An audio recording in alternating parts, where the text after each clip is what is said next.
you said many times Shiva means that which is not. Then again, there is a, Adiguru, Adiyogi, the Shiva who lived in Kailash, who lived in Kasi. What is that? Like, what is that which is not, and what is this Shiva whom you talk as Adiyogi? See, Shiva means that which is not. When we say that which is not, we are talking about a dimension which is not physical in nature.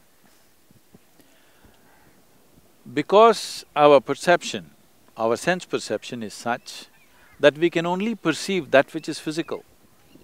See, right now you can see my hand because it's stopping light. You can't see the air because it's not stopping light. Though the air that you breathe right now is more vital to your life than my hand, isn't it?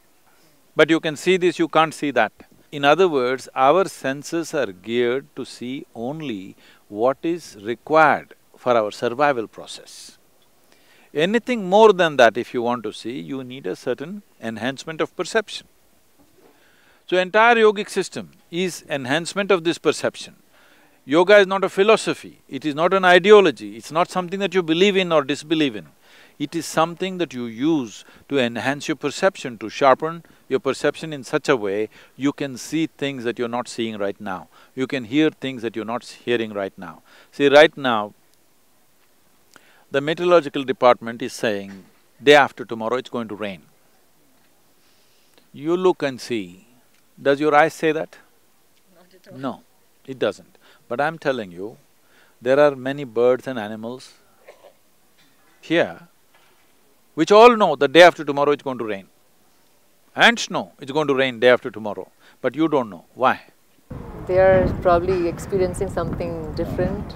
Is it a fact in the evolutionary process, as human beings, we have the most evolved neurological system, yes? But they know and we do not know, simply because most human beings have burdened themselves with too much thought and too much emotion. They have not learned this fundamental, how to handle their thought and how to handle their emotion. So our own intelligence has become an impediment, that we don't even see things that an ant sees or an elephant sees or a tiger sees or even a dog sees. If you can't find out something, you bring dogs to find out today, isn't it? Because they seem to smell it out better, they seem to know things better than you. Because of that, we created instruments. Because we have an intelligence which is of a certain kind and which is still new to us, if in evolutionary scale it's still new to us.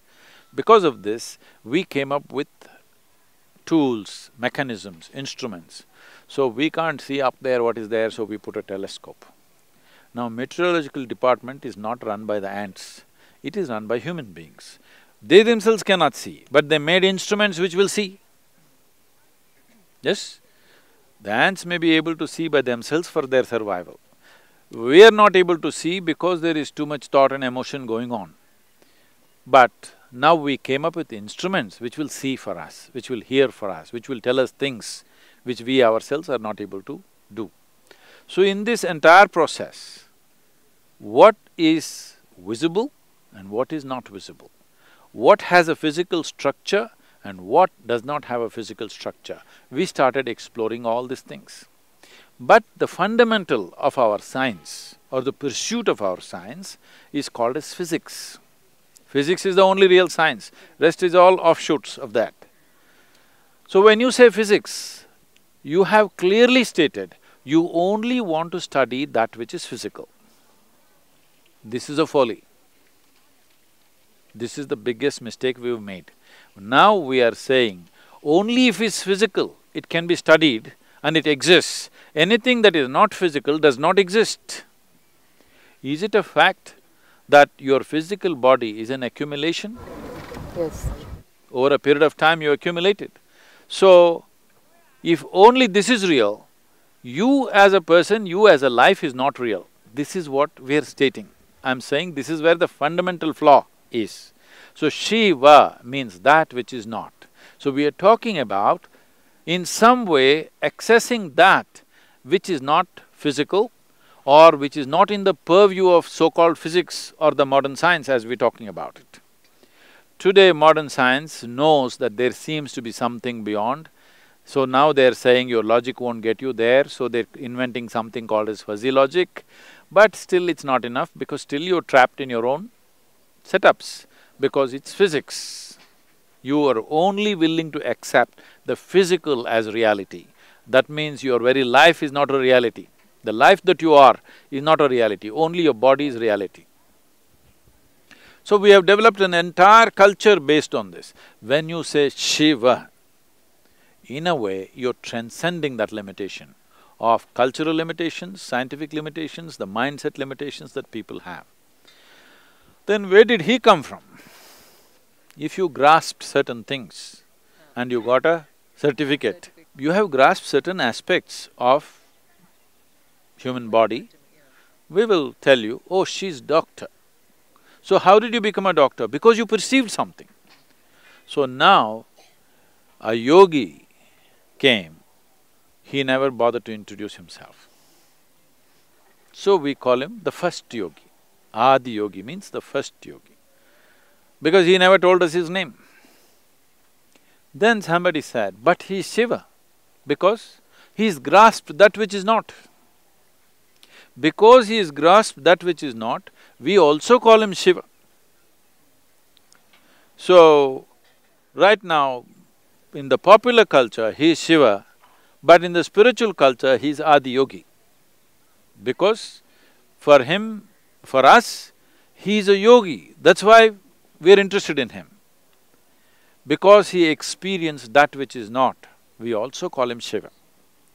Now, if you look here, the male members of the people who are sitting here, more than 70% of them, their names are some expression of Shiva. Have they realized something? Have they seen that which is not? No. But they are capable. So we know they are potential Shiva. So we call them also Shiva. We may even name our dog Shiva, okay? We don't think it's an offense. Because a dog does not know that which is not. A dog is not a yogi. The dog is not going to realize either in his life, but we know he also comes from the same source. As I came, as you came, he also comes from the same source. So we don't think it's a improper thing to call our dog also yoga. Some people are getting very offended that I said this. They can get offended because I don't think maybe they use the word dog as a derogatory term. I don't think there's anything derogatory about being a dog. Most people trust a dog more than the human beings. Very true. So as far as I'm concerned, I can even call a grasshopper Shiva, and I do. If I see a tree, I say Shiva.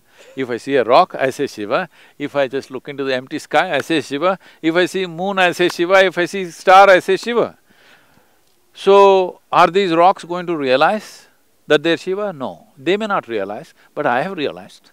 That's a big difference.